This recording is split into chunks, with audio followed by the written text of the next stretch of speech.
Lines மீடியாவுக்கு நீங்கள் அளித்து வரும் ஆதரவுக்கு மிக்க நன்றி. தொடர்ந்து எங்களுடன் இணைந்திருங்கள். லைக் பண்ணுங்கள், சப்ஸ்கிரைப் பண்ணுங்கள், நண்பர்களுக்கு பகிருங்கள். நாம் இணைந்து பயணிப்போம். லைன்ஸ் மீடியா தமிழ் உறவுகளுக்கு வணக்கம். இன்றைய அரசியல் களம் நிகழ்ச்சிக்கு தங்களை அன்போடு வரவேற்கிறோம். வணக்கம். வணக்கம் சின்ன. இளையராஜாவுடைய பாட்டு கேட்காதவங்களுடைய அவரை அவரை அவரை அவர் தொடாமல் யாராலையும் நகர முடியாது.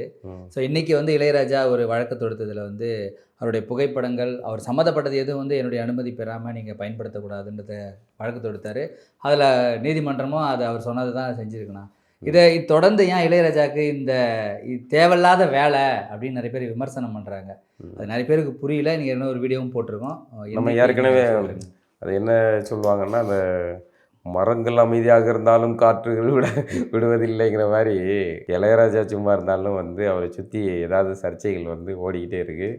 அது மாதிரி நம்மளும் இளையராஜா பாடலை ரசிக்கக்கூடியவர்கள், இளையராஜா மீது அபிமானம் கொண்டவர்கள், தமிழினத்தின் ஒரு பொக்கிஷமாக இளையராஜாவை கருதக்கூடியவர்கள்லாம் அதுக்கு ஏதோ ஒரு வகையில் நியாயத்துக்காக பேச வேண்டிய சூழலுக்கு போகிறோம். அவரு இதப்போ இந்த வெங்காயங்கள் பேசினா என்ன, பேசலைன்னா என்ன, ஆதரவு கொடுத்தா என்ன, எதிர்த்தா என்ன, அவர் வேற ஒரு உலகத்தில் அவர் சஞ்சரிச்சுக்கிட்டு இருக்கார். அதனால் நம்ம பேசுகிறத பற்றி அவருக்கு தெரிய போகிறதும் கிடையாது, இது பண்ண கிடையாது. ஆனால் ஒரு ஒரு மிகப்பெரிய குழப்பமாக இருக்குது. ஆனால் ஒரு நியாயத்தை நம்ம எடுத்து சொல்ல வேண்டிய இடத்துல இருக்கிறோம் அப்படிங்கிறதுனால நம்ம அதை சொல்ல வேண்டியிருக்கு. இப்போ அந்த செய்தியை பார்த்த உடனே எனக்கும் அப்படி தான் தோணுச்சு. அவருடைய புகைப்படத்தை பயன்படுத்தக்கூடாது அப்படிங்கிறது மேலோட்டமாக உள்ளே படித்து பார்த்தா தான் தெரியுது. அவருடைய புகைப்படத்தை வணிக நோக்கில் பயன்படுத்தி பணம் பார்க்குறீங்க, அப்படி பயன்படுத்துறதுக்கு முன் அனுமதி வாங்கணும்னு சொன்னாங்க. இதில் எனக்கு ஒரு தவறுமே தெரில. அவருடைய இசைமையை பயன்படுத்துறது எப்படி வணிகத்து ரீதியாக பயன்படுத்துறது தவறோ, அது மாதிரி அவருடைய புகைப்படத்தை பயன்படுத்துறது வணிக ரீதியாக பயன்படுத்துறது தவறு. அவர் சொல்ல வர்றது அடிப்படையான விஷயம் ஒரு படைப்பாளியின் உரிமைங்க. திரும்ப திரும்ப அவர் நிலைநாட்ட விரும்புவது இங்கே காப்பிரைட்ஸு இது சம்மந்தமாக ராயல்ட்டி சம்மந்தமான பெரிய அளவில் விழிப்புணர்வுகள் இல்லாத ஒரு நாடு. இதை இந்த மாதிரிலாம் அமெரிக்காவில் போயெல்லாம் இப்படி ஒட்டிக்கிட்டு இருக்க முடியாது, உடனே அனுப்பி விட்டுருவான்.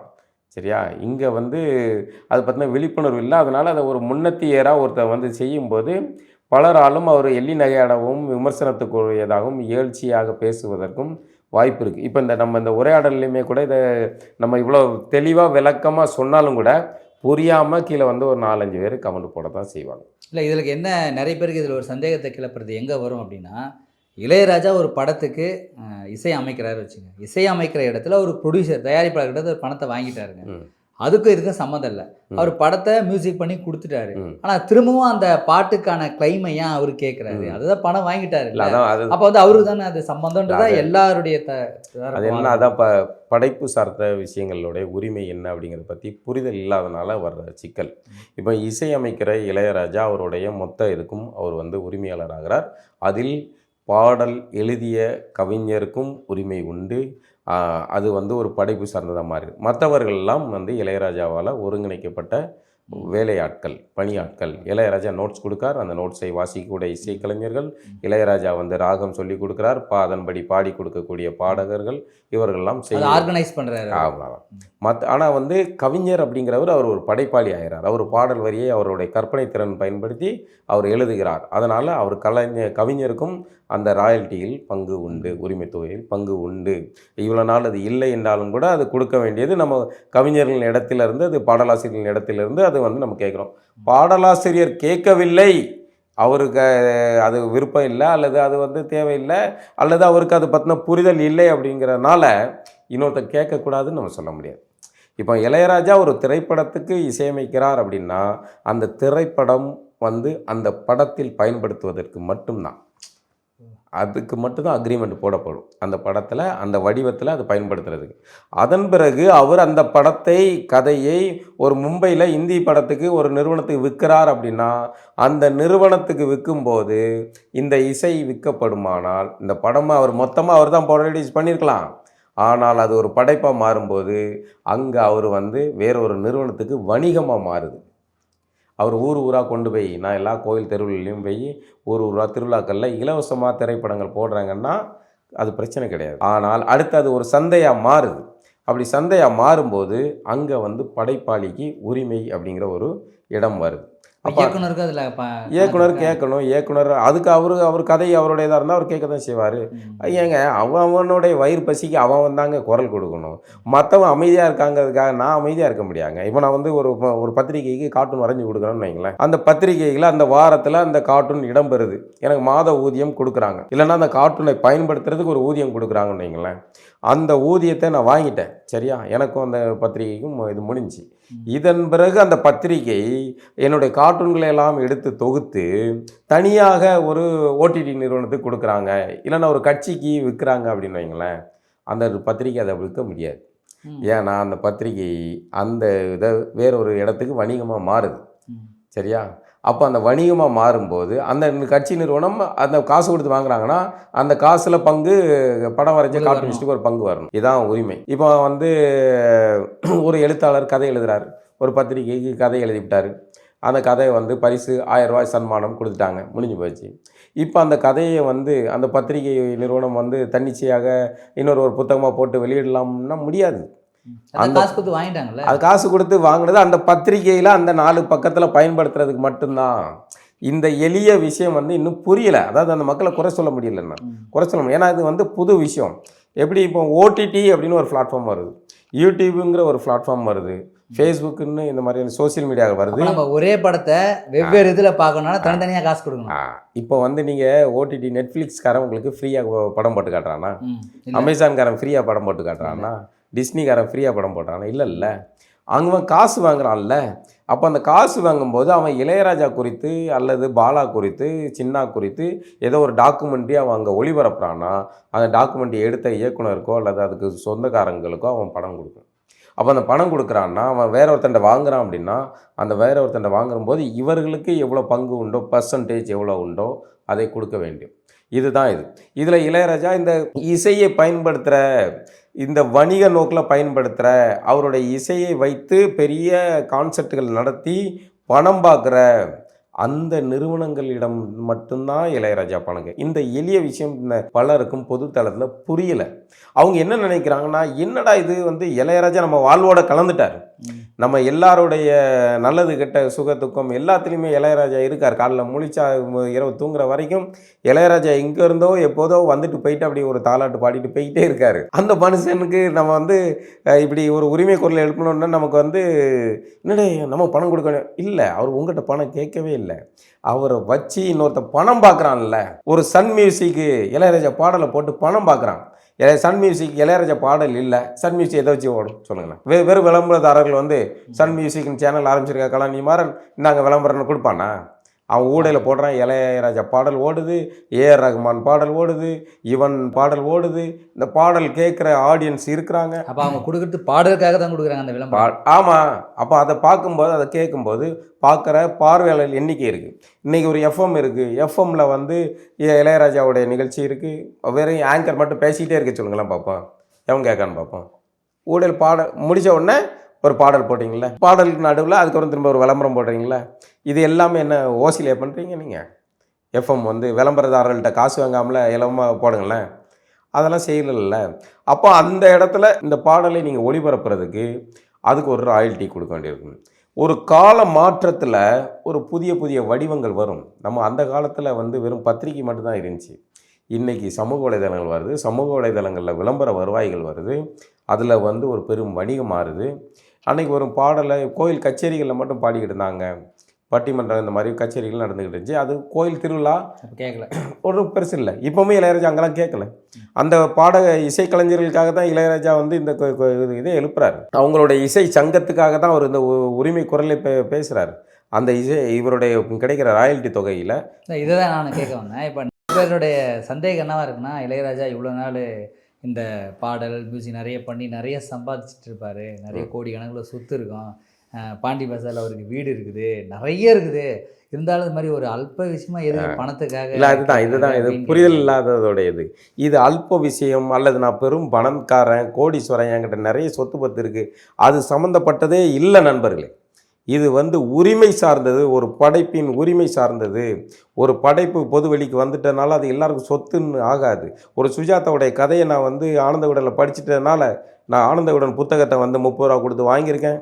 அதில் சுஜாதா கதை இருக்குது.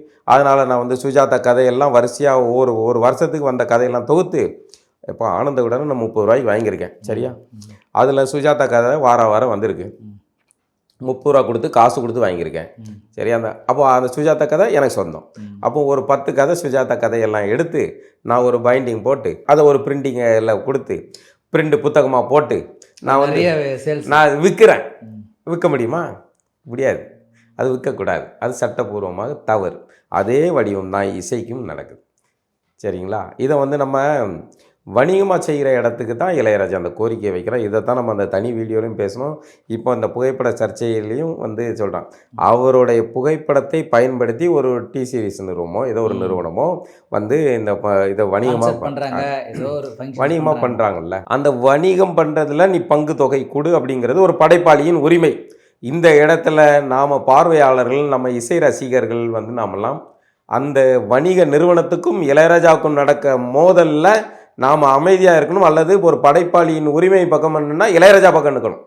இதான் நேர்மை. மாறா இளையராஜா அல்பத்தனமாக இருக்கார், இளையராஜாவுக்கு இன்னும் பண வெறியாக இருக்குது, அது இருக்குது, இளையராஜா லூஸு முட்டாளு அப்படிலாம் பேசுறதுக்கு இதெல்லாம் கிடையாது. அதெல்லாம் வந்து புரிதலற்ற தன்மையிலிருந்து வர்றது. இளையராஜா யார், அவருடைய படைப்பு உரிமை என்ன? இந்த படைப்பு உரிமை எல்லாருக்கும் பொருந்தும். பாலாவுக்கு பொருந்தும், சின்னாவுக்கு பொருந்தும், குமாருக்கு பொருந்தும், முத்துக்குமார் எல்லாருக்கும் பொருந்தும். இதுக்கான சண்டையை முன்னத்தி ஏறாக இளையராஜா நடத்துறாரு. அதனால நமக்கு பதட்டம் வருது. ஏன்னா இப்படி ஒரு சண்டை நடக்கல. புது சண்டை, களம் புதியது. புதுசா முதல்ல ஒருத்தன் வந்து உரிமை குரல் எழுப்பின உடனே என்னடா இது வந்து எல்லாத்துக்குமே பொருந்தும்.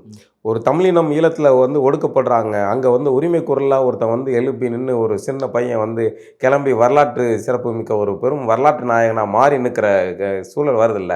அவன் ஆரம்பத்தில் எடுக்கும்போது என்னடா எல்லா வயலும் அடி வாங்கிட்டு இருந்தான், இவன் என்னடா கையில் ஒரு இங்கேருந்து ஒரு பிஸ்டலை தூக்கிட்டு வந்து எல்லாரையும் அச்சமுட்டுறான் அப்படின்னு.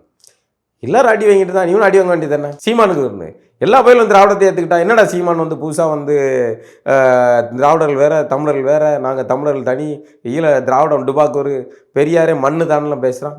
இவ்வளோ நாள் இத்தனை வருஷமாக வந்து 70 வருஷமாக இல்லை 800 வருஷமாக வந்து ஏற்றுக்கிட்டான்னு இல்லை.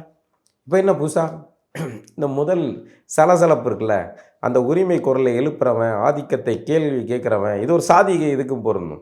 ஆதிக்கம் செலுத்தக்கூடிய ஒரு சாதிக்காரனை வந்து கேள்வி கேட்குற ஒருத்தன் வந்து எங்களை ஒடுக்காத அப்படின்னு ஒருத்தன் கேள்வி கேட்குறான்னா, ஆதிக்கம் செய்கிற எனக்கு வந்து ஐயோ என்னடா இது, இவ்வளோ நாள் வந்து அமைதியாக இருந்தாங்க, இன்னும் போனால் அவனெல்லாம் கொம்பு முளைச்சிட்டுங்க, எல்லாம் ஜீன்ஸ் பேண்ட் போடுறானுங்க, கூலிங் கிளாஸ் போடுறானுங்க, புல்லட்டில் போகிறானுங்க, சரியில்லைங்க கையை வெட்டு, அப்படி புல்லட் ஓட்டுறான் கையை வெட்டு அப்படிங்கிற இந்த சலசலப்பு மனநிலை தான் வந்து இந்த இளையராஜா விஷயத்துலையும் மோதிக்கு அவருடைய உரிமை குரலை தான் கேள்வி எழுப்புகிறார். இந்த விஷயம் நமக்கு சம்மந்தம் இல்லை, இது பற்றின விவரம் நமக்கு தெரியல அப்படின்னா நம்ம அமைதியாக இருக்கணும். மாறா இளையராஜா அல்பத்தனம் பண்ணுகிறார் அப்படிலாம் பேசுகிறது அறியாமையின் வெளிப்பாடு. நீதிமன்றம் சரியாக செய்கிறது. வணிக நிறுவனங்களுக்கும் இளையராஜாவுக்கும் நடக்கிற மோதல், இளையராஜா மோதல் கூட கிடையாது, வணிக நிறுவனங்களின் எதேச்சை அதிகாரம் அல்லது வணிக நிறுவனங்களின் வணிக திருட்டுத்தனத்தை இளையராஜா வந்து உரிமை குரல் எழுப்புகிறார். அதில் என்னுடைய படைப்பை வச்சு தான் வியாபாரம் பார்க்க பங்கு கொடுன்னு கேட்கார். அந்த இடத்துல நம்ம இளையராஜா கூட தான் நிற்கணும். நீதிமன்றம் சரியாக நிற்கிறது சரிதான். ஆனால் தேவா அவர் வந்து கேட்க மாட்டார், எனக்கு தேவையில்லை, நீங்கள் பயன்படுத்திங்க, நீங்கள் பயன்படுத்தினா எனக்கு ரொம்ப மகிழ்ச்சியாக இருக்குது, எனக்கு சந்தோஷமாக இருக்காரு. இந்த மனநிலை வந்து ஏன் இளையராஜாக்கு ஏன் வரணும்னு நினைக்கிறீங்க? இளையராஜா ஏன் வரணும்? தேவா சொல்கிறார், தேவா விடுவாங்க, தேவாவுக்கு தேவையில்லைங்க, தேவா விடுறாருங்க, தேவா அவருக்கு கொடுக்கலங்கிறது அவருடைய தனிப்பட்ட சுதந்திரம். நான் தேவாவை மதிக்கிறேன், அவருடைய தனிப்பட்ட சுதந்திரம். இளையராஜாவுக்கு வர்ற அந்த பங்கு தொகையை எடுத்து இளையராஜா 100 பேருக்கு தானம் கூட கொடுப்பாருங்க. அந்த பங்கு தொகையை தூக்கி அவர் வந்து இசைக்கலைஞர்களுக்கு அள்ளி கூட கொடுக்கலாம், இல்லை அவர் பெட்டியில் கூட வைக்கலாங்க. அதை இளையராஜா முடிவு பண்ணுங்க. இளையராஜாவுக்கு ஏன் இந்த இதுன்னு நம்ம கேட்க முடியாது. நான் திரும்ப சொல்கிறேன், ஒரு படைப்பாளியின் உரிமையை புரிந்து கொள்ளுங்கள். இளையராஜா இசையும் படத்தை நான் தான் இப்போ தயாரிப்பாளர்கிட்ட பணம் வாங்கிட்டார்ல, அப்புறம் எப்படி ஒரு உரிமை கொண்டாடும் அப்படிலாம் கேட்க முடியாது. இது வந்து படைப்பு சார்ந்த உரிமை சார்ந்த விஷயங்கள் புரியாமல் பேசுகிறது. நம்ம திரும்ப இதை சொன்னாலும் கூட சிலருக்கு புரியாது. ஏன்னா இங்கே இன்னும் வந்து அது சம்மந்தமான தெளிவு இல்லை. இந்த நல்லவர்களை எல்லாம் கொண்டு போய் நம்ம அமெரிக்காவில் போய் யாராவது ஒரு ஆல்பத்தோட இசையை எடுத்து நம்ம அவ்வளோ ஏன் நம்ம யூடியூப் சேனலில் யாரோ எங்கேயோ உள்ள ஒரு இசை நல்லா இருக்குன்னு ஒரு பாடல் எடுத்து போட முடியுமா? உடனே ஸ்ட்ரைக் வரும். அடிக்கிறாங்களே, ஏன் அடிக்கிறாங்க? அதுக்கு காப்பிரைட் வாங்கி வச்சுருக்காங்க ஒருத்தன். அதை ஒரு நிறுவனம் கண்காணிக்குது. உடனடியாக யூடியூபோட வந்து சொல்லி, அப்பா மியூசிக் யூஸ் பண்ணியிருக்காப்பா என்னென்னு பார்த்து கேட்டுக்காப்பான்னு அவன் காட்டி கொடுத்துட்றான். யூடியூப்காரன் அவனுக்கு அனுப்பிடுறான், எப்பா இந்த பார்ட்டி உங்களை யூஸ் பண்ணிட்டுருக்கன்ட்டு. அதெல்லாம் அவன் வந்து நமக்கு மெயில் அனுப்புகிறான், இதை நீங்கள் யூஸ் பண்ணியிருக்கீங்க அப்படின்ட்டு. அப்போ இப்படி ஒரு பிளாட்ஃபார்ம் மாறும்போது அதுக்கான சூழலும் தேவையும் உரிமை குரலும் அவசியமானது. இளையராஜாவுடைய உரிமை குரலும் அது சரியானது தான். மீண்டும் ஒரு நிகழ்வு சந்திப்பாங்கண்ணா. நன்றி.